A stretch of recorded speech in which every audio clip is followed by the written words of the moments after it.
Les amis, salut à tous, très heureux de vous retrouver, soyez les bienvenus comme d'habitude à la maison dans mon petit bureau. Bonne année à tous, mes meilleurs vœux bien évidemment de la part de toute l'équipe de Fair Play pour passer une merveilleuse année empreinte de quiétude, de solidarité, de plein de bonnes choses et de sérénité. On va ouvrir avec toute l'actualité de la Liga. À suivre, lui là, le bonhomme, monsieur Karim Benzema qui était de retour et qui a été buteur. On en parle également dans la partie Mercato du Real Madrid, mais on ouvre avec la partie Barça.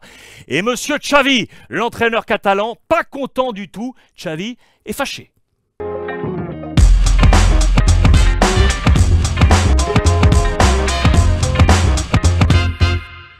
Xavi est en colère les amis, l'entraîneur du Barça s'est fâché à juste titre. Le Barça a concédé le point du match nul face au voisin l'Espagnol Barcelone à domicile, un but partout. Et du coup, l'entraîneur catalan a été radical. Il est resté sans pardon à la une du quotidien Sport. Normalement, il avait laissé du temps libre à ses joueurs pour passer le nouvel an. Là, il leur a dit les cocos, on revient, back to business, on va bosser le premier et on va bosser le 2 parce qu'on n'est pas content du tout. On va revenir sur ce match avec notamment un acteur au cœur de la rencontre, monsieur Mateo Laos, l'arbitre qui a eu une performance, on va y revenir, un poil délicate. En attendant, regardez, l'Año Nuevo, le réveillon a été très amer pour le club catalan pour terminer cette année 2022. On a laissé ainsi le Real Madrid revenir à 38 points, c'est très chaud, égalité. Allez jeter d'ailleurs un coup d'œil sur le module Real Madrid, débrief de la victoire face à Valladolid. Et puis donc ce point concédé face à l'Espagnol, écoutez bien, ça faisait 13 ans que l'Espagnol n'était pas venu grappiller un petit point, voilà qui est fait avec la formation voisine, voilà pourquoi Xavi n'est pas content du tout. Son plan de bataille initial, il est tissé avec Ter Stegen, Christensen, Marcos Alonso, à gauche Jordi Alba, à droite Sergi Roberto, le milieu de terrain avec Frenkie de Jong, Gavi et Pedri, Rafinha, Lewandowski qui était finalement là, il devait être suspendu, le Barça a fait appel, vous le savez, et il a obtenu gain de cause, Lewandowski était présent, plus Ansu Fati. Voici les notes du quotidien catalan Sport. Lewandowski, retour, oui, mais il a pris la plus mauvaise note, il a pris un 4, regardez, pour l'international polonais. La mauvaise note également pour Rafinha, qui a pris un 4, lui qui est dans une bataille, vous le savez, à distance avec Dembélé pour occuper ce poste-là, offensif à droite. Notez que d'ailleurs Dembélé est rentré, lui a pris un bon 6. Ça, c'est intéressant pour le Français. Dans ce plan de bataille qui était donc ici de départ, je vous rappelle que Alba a été exclu. Voilà comment ainsi le Barça terminé la rencontre à 10 contre 11. Baldé est donc rentré pour prendre ce poste de latéral gauche. Koundé est rentré également à droite. Busquets est rentré ici pour faire le liant au milieu de terrain. Dembélé est donc rentré ici et puis Ferran Torres qui n'a pas fait une bonne entrée, lui aussi a pris un 4 sur 10. Voilà quel était donc le plan de bataille de Xavi dans cette rencontre. Mais monsieur Mateo Laos est passé par là, l'arbitre de ce match. Alors en Espagne, quand on est au réveillon, quand le coup de minuit arrive, on sonne les cloches, on le dit en espagnol, dar las campanadas, et vous l'aurez compris, c'est lui qui a été l'acteur principal, c'est lui qui a éclipsé tous les autres acteurs avec sa performance, entre guillemets, parce qu'il a été absolument incroyable. Il a sorti 250 000 cartons pour un cirque lugubre. Cirque lugubre, le mot est très fort. Regardez sur Twitter, j'ai trouvé ça avec les copains de Mundo Deportivo, la liste de tous les cartons sortis avec cette photo choisie par les confrères comme une sorte de pantin articulé qui ne savait plus d'où sortir les cartons. J'adore cette photo choisie. Et donc l'exclusion notamment, vous le voyez à la 78e pour un deuxième carton de Jordi Alba. D'ailleurs, lui n'a pas du tout compris son exclusion.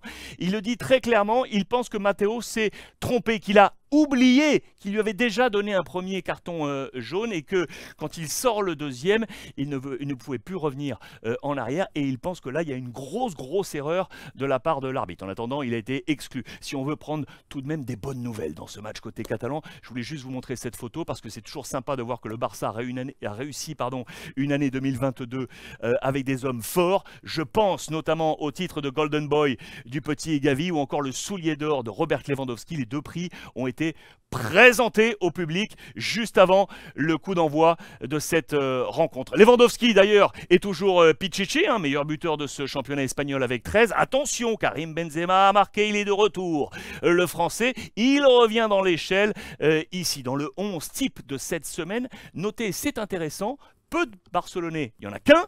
C'est Christensen et peu également de Madrilène au passage. Il y a juste Thibaut Courtois qui est ici, vous l'aurez noté. Bilan donc de cette soirée pas bonne face à l'Espagnol Barcelone. Les raisins, las uvas, les raisins on les mange justement au réveillon, se atragantaron, ça veut dire qu'ils sont restés en travers de la gorge du côté du FC Barcelone. On a fait une autocritique, Xavi a été très très clair, c'est de ma faute, je me suis trompé dans ce match. Nos confrères font un bilan, on va dire des péchés capitaux, regardez, pecados capitales du Barça, avec notamment un manque de feeling, il faut être plus tueur, assassin, il faut marquer dans les temps forts du côté du Barça. D'ailleurs, on pense que ce Barça manque un poil de but. Quand Lewandowski ne marque pas, qui fait le taf? C'est Marcos Alonso, écoutez bien, qui a marqué dans cette rencontre. On pense à Rafinha, on pense à Ansu Fati, on pense à Ferran Torres, on pense à Dembélé. Il faut que ces hommes marquent plus. C'est le principal péché capital de ce Barça relevé. À voir comment ces Catalans vont bosser dans les prochaines semaines. Le travail est donc là, et vous l'aurez compris, Xavi no perdona el día uno. Il ne laisse pas de temps libre le jour 1. Ils étaient tous au boulot, vous le voyez. Retour au travail. On a jugé que c'était là une punition. Entrenamiento de castigo. Castigar, c'est punir. L'entraînement de punition du côté de Xavi envers ses joueurs. Le calendrier du Barça, d'ailleurs, il est chargé. Soyons attentifs ensemble. Les week-ends sont ici, vous voyez ces semaines. Là, prochainement, match de coupe face à l'Intercity. En fonction de la qualif, eh bien, il y aurait deux matchs de coupe ici. Vous le voyez avec un point d'interrogation en fonction de cette qualification. Là, on va jouer à l'extérieur l'Atlético Madrid en championnat, la Supercoupe d'Espagne ensuite face au Betis, 6 qualifs, la finale le week-end, et puis les deux rendez-vous aussi là, un à domicile face à Getafe, et on va retrouver l'autre voisin catalan, Girone, pour le mois complet du côté du mois de janvier pour le coach Xavi. Dernière info côté Barça, vous le savez, il n'y a plus de Piqué, hein, il est parti Gérard Piqué, l'un des 4 capitaines du Barça. Il fallait nommer ou voter pour le 4e nouveau capitaine. Pourquoi je vous dis voter? C'est qu'habituellement au Barça, on vote. Il y a une élection au sein même du groupe pour savoir quels sont les capitaines. Là, Xavi a dit, bon, les amis, pour ne pas déstabiliser l'énergie qui règne aujourd'hui du côté du Barça, c'est moi, Xavi, c'est moi le coach avec mon staff qui va décider du nom de ce nouveau capitaine. Il a choisi Ter Stegen, le gardien du Barça. On a conservé donc les 3 autres, plus de Piqué. Du coup, ça nous donne du Busquets en capitaine numéro 1, numéro 2, Sergi Roberto, numéro 3, Jordi Alba, et numéro 4, donc le gardien du Barça, Ter Stegen, nouveau capitaine. À suivre, toute l'information Real Madrid. Karim Benzema est à la une de l'actualité du Real Madrid, les amis, à double titre, parce qu'on va parler de Karim Benzema buteur, mais on va également parler de Karim Benzema au cœur du mercato. Regardez, pas seulement, c'est pas le seul nom, puisque Bellingham est de nouveau à l'affiche. On parle des dernières négociations avec le joueur, l'international anglais, qui pourrait débarquer au Real. On fait le point dans cette nouvelle édition mercato. Mais on commence avec la Liga, parce que c'est chaud bouillant, parce que le Barça n'a pu faire mieux à domicile que le point du match nul face à l'Espagnol Barcelone. Allez consulter déjà le module Barça est disponible sur l'ensemble des réseaux sociaux. Regardez le classement complet. Le Real s'est imposé à Valladolid 2-0. Cela n'a pas été un gros match, on va y revenir, mais le Real, fort de cette victoire, revient. Regardez, 38 points. C'est la Real Sociedad qui est sur le podium avec 29 points. Pas un gros match du Real, et du coup, incidence dans le 11 type. Un seul joueur du Real Madrid. Pas de Karim Benzema, pourtant auteur d'un doublé. C'est lui, c'est Thibaut Courtois qui a une nouvelle fois tenu la baraque. Voici quel était le plan de départ de Carlo Ancelotti. Avec l'international belge dans les buts, avec Alaba, Kroos, Rudiger, Asensio et Karim Benzema, Valverde, Carvajal, Ceballos, Ferland Mendy et Vinicius. Pourtant, le Real est parti à l'assaut, à la gorge de Valladolid. Voici le positionnement moyen sur les 90 minutes du 11 titulaire. Regardez, 1, 2, 3, 4, 5, 6, 7 joueurs du Real Madrid dans le camp de Valladolid. Où est-ce que ça s'est joué? Ça s'est joué sur les changements de Carlo Ancelotti sur ce côté droit. On va oublier l'entrée en jeu de Modric à la 88e. On va oublier l'entrée en jeu de Tchouaméni à la 87e. Ces changements-là ont été précieux. Lucas Vázquez à l'heure de jeu à la place de Carvajal. Dans le même temps, Rodrigo à la place d'Asensio et Camavinga à la place de Ceballos. Ça s'est joué ici, les amis. Regardez les notes du quotidien Marca, ce ne sont donc pas des bonnes notes. Le maximum, c'est 3 étoiles, vous le savez. Regardez, pas de 3 étoiles. Même Karim Benzema, auteur de ce doublé, n'a pris qu'une seule étoile. Le seul, c'est Courtois. C'est lui qui a sauvé les meubles, les amis. C'est lui qui a permis au Real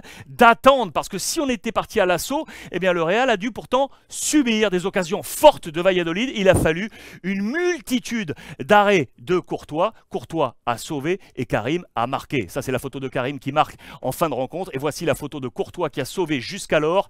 Courtois supo esperar a Benzema. Courtois a su attendre Karim Benzema qui a in fine trouvé et montré le chemin à ses coéquipiers. C'est la une de As. Benzema señala el camino. C'est lui qui montre le chemin pour aller rejoindre le FC Barcelone en tête de ce classement. On a regardé cette petite rubrique. Tous les jours, on a ce type de rappel en résonance à la Coupe du Monde où Karim Benzema a dû abandonner l'équipe de France. Le pays de Benzema, c'est le Real Madrid. Le pays de Benzema, c'est Madrid. La résonance, bien évidemment, à l'épisode Coupe du Monde. Karim Benzema, auteur de ce doublé qui remonte au classement des buteurs. Lui, le meilleur buteur de la saison passée. Pour l'instant, Lewandowski, qui n'a pas marqué dans cette journée, est toujours en tête avec 13 buts. Karim Benzema est ici. Il remonte avec 7 buts inscrits. 3 hommes à 8 avec José-Lu de l'Espagnol, Borja Iglesias du Betis ou encore Muriqui de Majorque. Karim Benzema est lancé dans sa remontée fantastique. Madrid s'est donc imposé 2-0 sur la pelouse de Valladolid. Je vous l'ai dit, Benzema buteur, mais également Benzema à l'actualité du mercato. Pourquoi? Parce que Benzema est libre, vous le savez, au terme de cette nouvelle saison. Et du coup, regardez cette double page dans les colonnes de As, Galácticos y Libres. Je vous ai fait un focus sur ces deux tableaux. Vous allez comprendre de quoi il s'agit. Notez bien ces noms. Regardez ces noms, les amis. Tous ces noms sont libres au mois de juin prochain. Je vous ai d'ailleurs posé une question sur TikTok. Allez m'apporter vos éléments de réponse. J'attends avec impatience vos différents avis. De Gea, Manchester United, De Vrij et Skriniar de l'Inter, Inigo Martinez de l'Athletic Bilbao, le doublé de Chelsea, Kanté et Jorginho, Luka Modric, on va y revenir, Di Maria de la Juve, Moukoko, la jeunesse du Borussia, on va y revenir là aussi, Benzema et Messi. Tous ces hommes sont libres, les amis. Ils sont libres au mois de juin prochain. Benzema qui est aujourd'hui l'une des plus grosses valeurs marchandes. Vous le voyez sur ces joueurs libres de la Liga. Il y a une centaine de joueurs aujourd'hui libres du côté de la Liga espagnole à l'été prochain. On peut tout de suite comprendre que le mercato va être ultra agité. Et donc Luka Modric, je vous en parlais, l'international croate et capitaine du Real Madrid qui attend tout simplement l'appel. Cela ne va pas tarder de la part de Florentino Pérez pour lui faire vraisemblablement une proposition à +1. Une année supplémentaire pour les services rendus, bien évidemment, et pour encadrer la jeunesse du Real Madrid. Cette jeunesse qui est aujourd'hui portée par des hommes forts. Je pense notamment à Vinicius qui a fait une année 2022 de véritable Golgoth. C'est le bilan 2022 de Vinicius. La force de Vinicius dans les colonnes de Marca. On revient sur maintenant ce statut d'étoile mondiale qu'il a. Il a été l'un des héros de la 14e Ligue des Champions. On revient également sur sa Coupe du Monde avec l'élimination, certes avec le Brésil, mais il a marqué des points une nouvelle fois. Il est bien l'une des étoiles fortes de cette planète football. Notez bien au passage que Vinicius d'ailleurs est le joueur qui agite le plus les défenses adverses. Regardez dans ces différents classements de la Liga après cette dernière journée, eh bien Vinicius est tout simplement le joueur qui reçoit le plus de fautes de la Liga espagnole. Il est l'un des grands agitateurs de cette Liga. Comme promis, on termine cette partie Real Madrid avec donc cette page mercato autour de Bellingham. Photo choisie dans les colonnes de As, téléphone à la main parce que vraisemblablement, ça y est, les dernières discussions entre le Real et le joueur sont quasiment conclues. On parle sur la table de 100 millions d'euros plus 40 en bonus. 100 millions d'euros plus 40 en bonus. Reste à trouver l'accord entre le Borussia et le Real Madrid, entre les deux clubs. Mais vraisemblablement, vous l'aurez compris, on est en phase réunion définitive pour voir l'international anglais du Borussia Dortmund rejoindre le Real Madrid. Voilà pour ce point complet, les amis. J'espère qu'on va se retrouver très vite ensemble et foncez sur TikTok. J'ai plein de choses à vous montrer.